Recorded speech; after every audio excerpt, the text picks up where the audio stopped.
Sir, sabi kahapon ni NBI Chief Matibag, you were evading arrest. May dalawang NBI agent daw na babae na lumapit sa inyo, tapos parang, pumulas kayo sa kanila. Anong reaction niyo sa evading arrest daw? Anong arrest na pinagsabi nila? Saan yung warrant of arrest na napagita na sa akin? Anong basis na napag-arrest sa akin?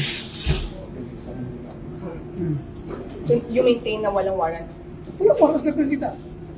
May warrant of arrest na pinapagita? Wala. Kung ipinakita nila sa inyo yung ICC warrant, papayag ba kayo? Hindi ko pa rin i-recognize. Dahil according sa batas, according to the Rome Statute mismo, kailangan dumaan pa sa local court yung pag-arresto ng isang suspect. So hindi naman yung local warrant, hindi naman yung competent warrant of competent court ng Pilipinas. So sabi niya, wala namang wrestling na nangyari. Kasi kayo daw ay tumakbo at nasugatan dahil doon sa pagtakbo mo niya. Ay, depende yan sa standard mo ng wrestling. Ako'y kanilang hinawakan sa braso. Sir, NBI kami, hinawakan ako sa braso ng dalawang babae. Pumiglas ako, tumakbo. Paakyat sa hagdan. So yan sa akin yung wrestle. Nag-wrestle ako.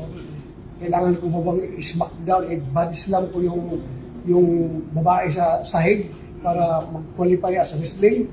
Hindi naman. Yung paghawak lang, pumiglas ako, that's wrestle for me. That's sila kapal.